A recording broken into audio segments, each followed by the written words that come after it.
Our gospel reading comes from the Gospel of Luke, chapter 14, beginning with verse 1.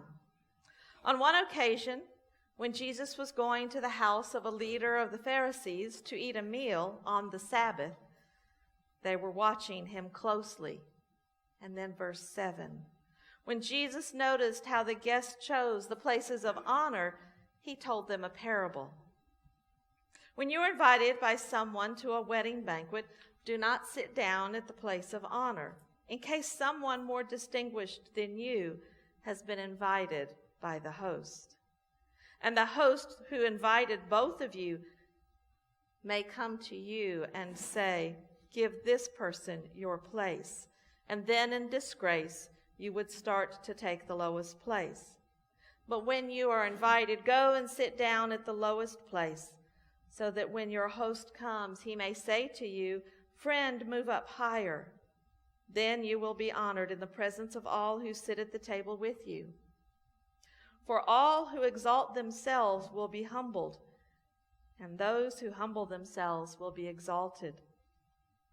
Jesus also said to the one who had invited him, "When you give a luncheon or a dinner, do not invite your friends or your brothers or your relatives or rich neighbors, in case they may invite you in return and you would be repaid. But when you give a banquet, invite the poor, the crippled, the lame, and the blind, and you will be blessed, because they cannot repay you, for you will be repaid at the resurrection of the righteous." This is the word of God for the people of God. Thanks be to God. It's often easier for us to hear the words of parables on this side of the resurrection. We know the larger picture of Jesus' life. And so hearing parables, then we always hear them through the lens of Jesus' life, death, and resurrection.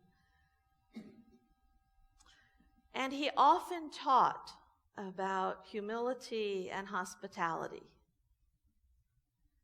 It's a core characteristic of who we are to be as ones who follow Christ. And I think he told those parables about humility and hospitality because we need to be reminded of that often. It's hard sometimes to remember to be humble, especially in this country. But we need to be.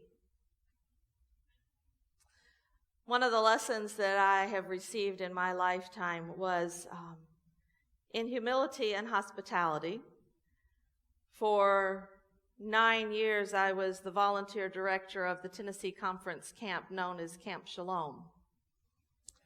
From 1993 to 2002, every fall, we would gather at Cedar Crest Camp, which is just west of Nashville, a rustic camp, open-air cabins, bathhouses, dining hall. Not the most wonderful place to be. But I loved it. But you know I'm a little crazy anyway.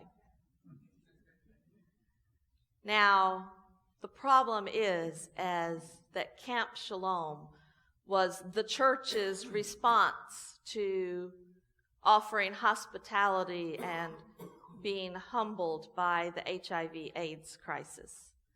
Anyone infected or affected by HIV/AIDS was invited to this camp. We had no budget. They paid a $10 registration fee, which didn't cover anything. But for 72 hours, people were able to come to a place where they would not be judged. Now, in the 1990s, there were a lot of stigmas that went with HIV/AIDS. There still are. But what's interesting is the broad mix of the people that were there. There was a deputy sheriff and his wife and their children. He had become infected at an accident scene, doing his job. There was a nurse who had pricked her finger with a needle that had tainted blood in it. And there was one family They had 4 children, and they got lost in the woods every year. But the daddy of that family had been a surgery patient who had received a transfusion and had become infected. So there were regular people there, folks like us, people that we would have as friends. And there were also those folks that we may not want to associate with. And this is where I was always humbled. Many of them were homeless in Nashville, and we would take the church bus down there and take them out into the woods. Sometimes we would see them year to year, but most often we'd only meet them once or twice because of lifestyle choices. Many of them were HIV because of IV drug use or because of a lifestyle choice. Year 7, we had gotten to camp early to set up, and as we drove through the dusty dirt road between the 2 camps of cabins up to the dining hall, there was a little red pup tent set up right at the edge of the woods where the path led into the bathhouse and the cabins. And I thought, oh great, somebody's here early. Because I was on a mission to get things ready for camp.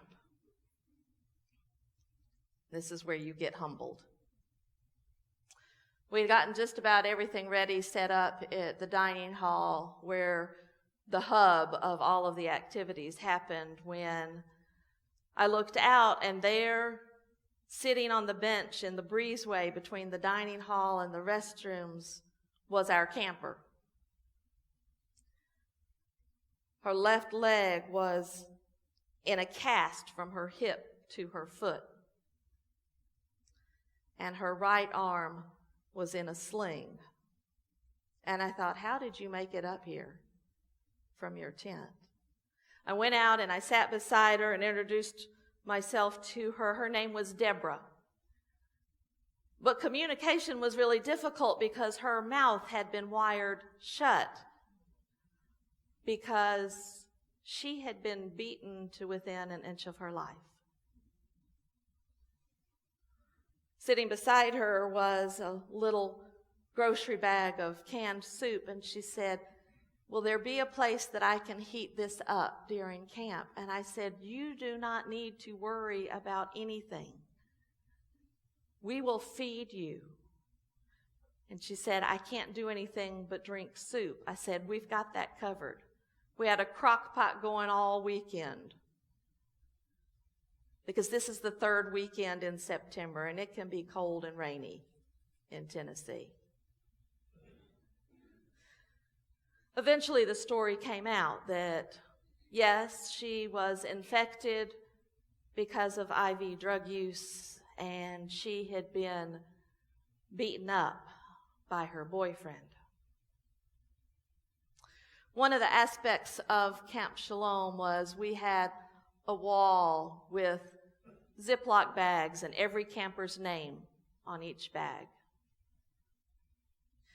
And throughout the weekend, folks were to put notes in those bags. And we had the thumper theory. If you can't say something nice, you do not put a note in somebody's bag. Churches in the conference would have handwritten notes that we, throughout the weekend, would put in those affirmation bags. By the end of the weekend, at closing worship, everybody got their affirmation bag. So my assistant director and Deborah and I were sitting on the bench following camp, and she said, can I have a picture taken with you all? And so we took a picture, the 3 of us together, little Polaroid. When it developed, she tucked it in her plastic name tag holder, along with her little affirmation notes. We said a prayer, and her ride came to pick her up. That pump tent that she was sleeping in, she would set up underneath one of the overpasses in Nashville. And I worried about her during the winter. When the next September came along, Deborah was there early again, and she helped us set up.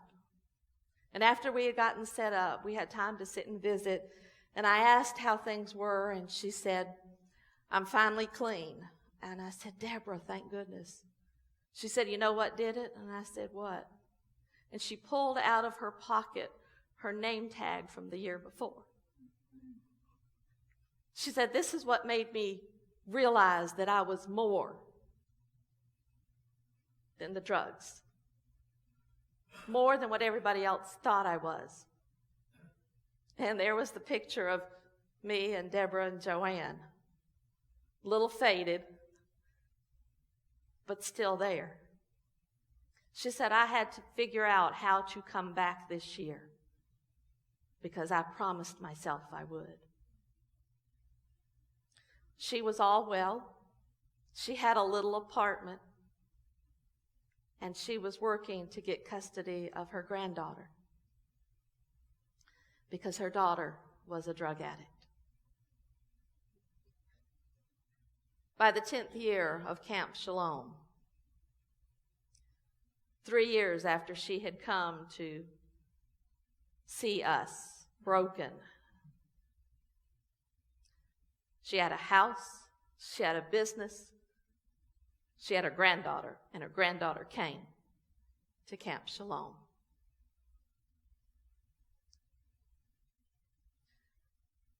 So few of us realize how close we could be to being homeless, to being without family or friends, to be finding ourselves in a situation like Deborah. For her to find the church as a place of healing and hope, and for that to offer for her a way to continue to say, "I've got to have a better life." Just because the church decided we needed to offer hospitality to people that are not always welcome. Humility and hospitality. For 31 years, my last name was Pride. So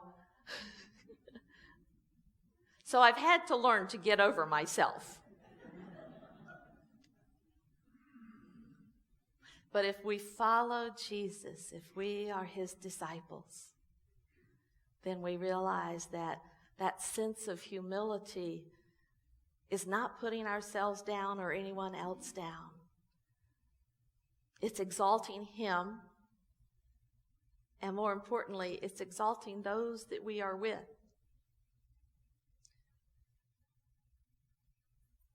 And in the South, hospitality is important.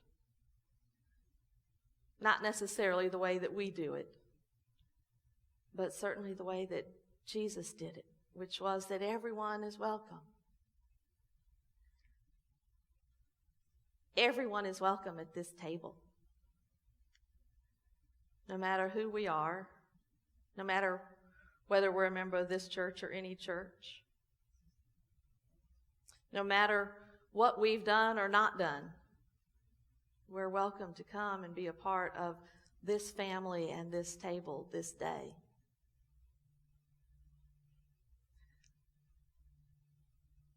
Hospitality and humility, kind of core characteristics of those who follow Jesus